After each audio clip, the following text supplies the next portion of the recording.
Hey, I'm Derek, it's me, Derek, and welcome to Stop Skeletons and Fighting.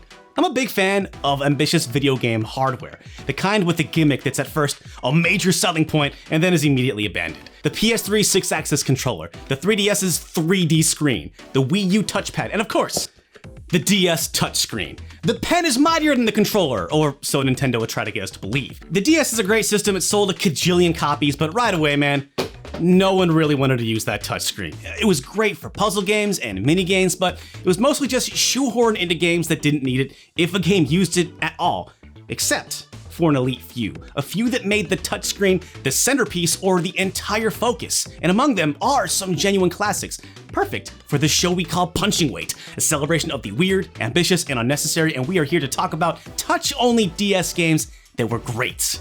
They're good, that are classics. What's the word we're using? Good? Great? I like them.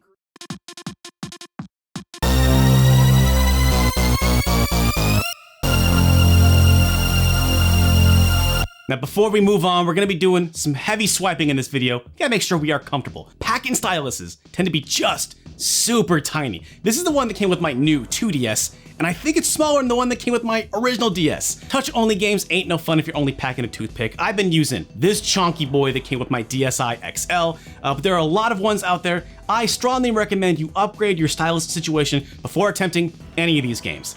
Uncle Derek ain't a young buck anymore. I gotta protect these joints. All right, let's start, and I'm gonna start recklessly with a showstopper. Ninja Gaiden Dragon Sword. Leave it to a ninja master to show you what the DS is really capable of. Sideways, baby. This game is literally built around and for the touchscreen. Mr. Ninja Gaiden, aka Tomonobu Itagaki, picked the DS for Ninja Gaiden over the PSP, quote, because of the originality the platform allowed. Also, his kids wanted a DS game, and on that note, this ain't your dad's Ninja Gaiden. You use the touchscreen 100% to control your character. And the nuance is, like, incredible. Walking, jumping, sword slashing, shurikens, ninja magic. It all works. They actually did it. They made a game unlike anything I played on the system, and it's all stylus, baby. Well, okay, the sole buttons are start for inventory and literally every other button for blocking. But hey, they really made a motion control Ninja Gaiden game on the DS. And this is no small feat. Ninja Gaiden is one of the fastest and most demanding action series ever made. Also, one of the greatest, or at least back in 2008, before things went way off the rails. I've always known exactly where to stick my sword, sugar tits. Combat here has been simplified, but it's as satisfying as ever. The game starts off a bit on the easy side, furious slashing will get you by, but midway through its too brief campaign, things start to ramp up. The boss at the end of the 4th chapter was the first time I died, and it was actually at that point, the finer nuances of the controls started to make sense to me.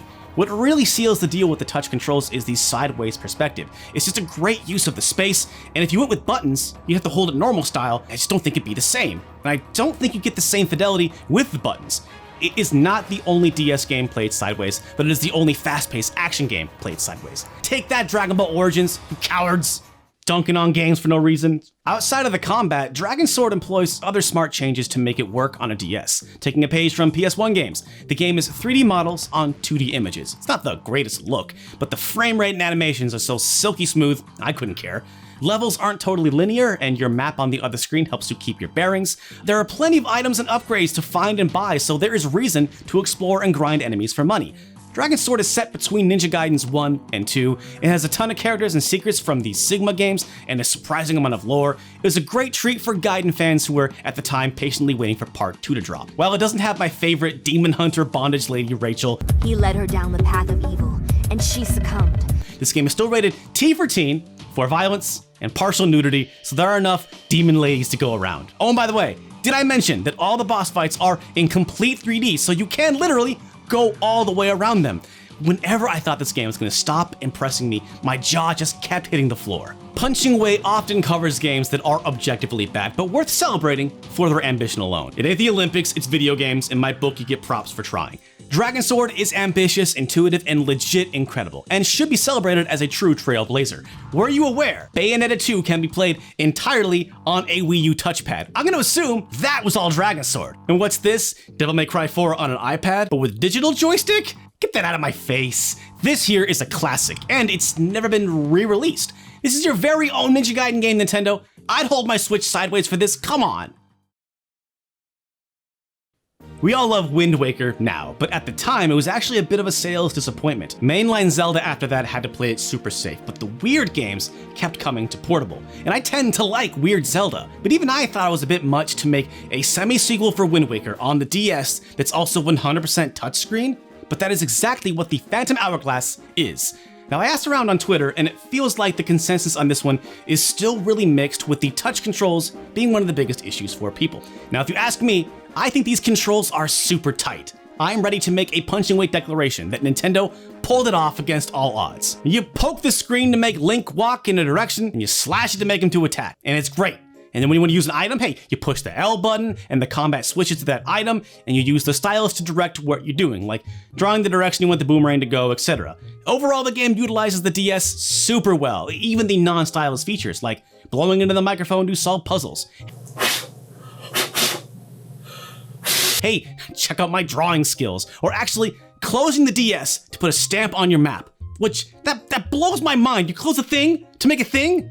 That is brilliant. Seriously, the DS was worth it for that puzzle alone. Though sometimes the game mistakes a grab for a slash and I end up bombing myself on a bomb plant, it's not perfect. And compared to other Zelda games, even other handheld Zelda games, it's pretty watered down. The DS was targeted towards the casual market, and you can really see that here. For example, on the Isle of Wind, there are wind statues blocking the dungeon entrance, and there's a sign telling you, hey, turn off the wind statues so you can access the dungeon entrance, and a map showing you exactly where to go. Now, it's nice to have the occasional little push in the right direction, but it's not like this is AP Physics, man.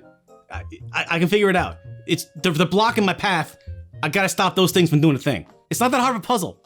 Also, let the record show, I didn't take AP Physics. I was nowhere near that smart in high school. Now, in terms of structure, I'll admit this game takes way too long to get going. It's a while before you get to your ship, and then it's a while after that before you get bombs or the claw for your ship. Now, once you're past all of that though, it's a great open world game with lots to do and lots of stuff to collect. In fact, with a smaller, tighter world than Wind Waker, you could make the argument that all that sailing around is better in this game. But then there's, of course, the repeated trips to the Temple of the Ocean King, which is the other huge point of contention for people, and I kind of agree on this one.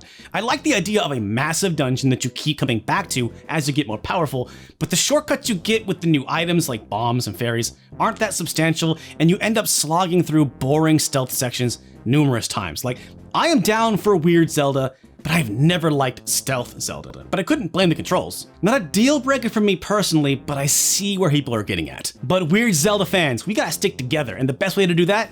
Multiplayer. That's right, multiplayer! This game was made by the Four Swords Adventure team, and apparently Nintendo wanted to add multiplayer specifically to appeal to hardcore North American gamers. Zelda Headshot City, am I right?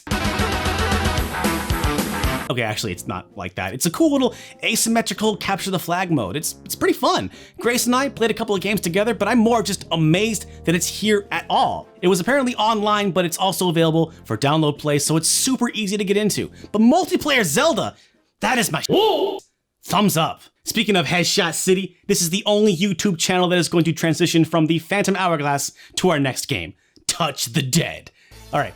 Two things. No, it is not actually related to House of the Dead, and yes, that is both the best and worst game title of all time. In the PAL region, it was instead Dead and Furious, which is why some dude randomly yells Dead and Furious on the title screen.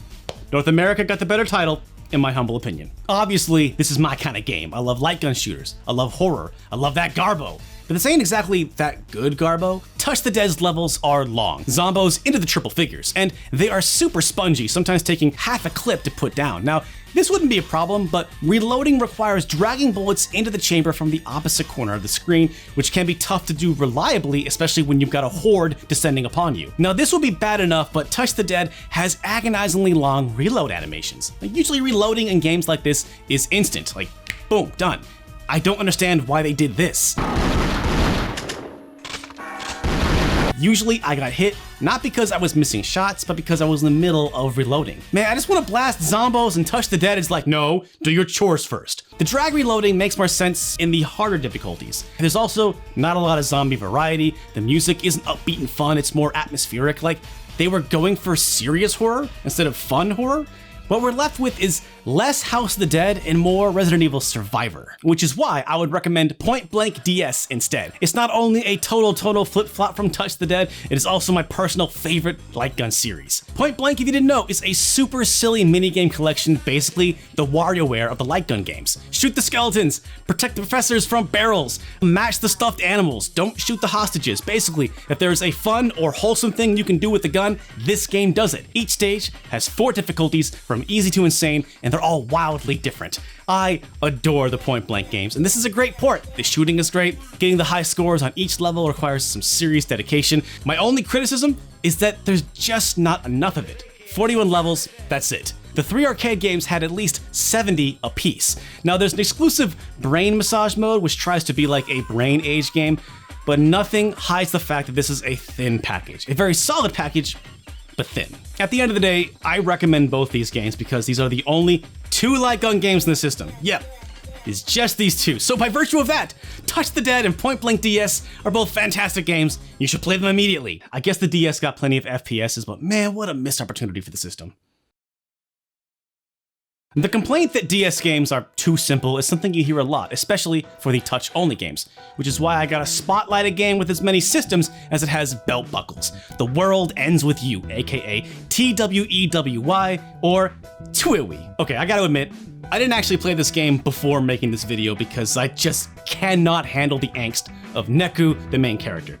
My baggy pants wearing, hanging out at the mall with Linkin Park on my portable CD player days were long behind me when this game first dropped. But producer Grace, who has basically platinumed this game twice and is still an angsty teenager at heart, made me check it out, and yo, it's pulling off some really inventive stuff here. She was also nice enough to get the footage for me. A pretty face for once in one of these videos. Look at that. Now cut back to Uncle Derek's face. It's me. This is what you want. This is what you want, apparently. To really understand TWEWY, you gotta realize it was made by Square Enix's Kingdom Hearts team at the height of Kingdom Hearts. You let that team run wild without licensing restrictions and you get a ridiculously stylish game about dead teens learning how to trust one another and fashion and ramen or something. The place the Stylus controls really shine though is in the combat. Neku fights the Noise using different psychic abilities bestowed on him from different collectible pins. These can be activated in a ton of different ways, from rapidly tapping the stylus, dragging it across the screen, drawing a circle, and my favorite, yelling into your DS microphone, which any real gamer knows can be gained by blowing into the microphone. Blow gang rise up, where my blowhards at. The whole thing is very well thought out, and while you can occasionally trigger one ability when you meant to use another, overall, it works really well. But that's just one aspect of the combat. You also have a partner who is in another dimension during battle, which I think is a really clever way to use the second screen, by the way, who you can also control by playing a card game at the same time, and thank God they let that system play on auto. I mean, the card games are based on memory or math, and I just can't do that while I'm also doing all of this.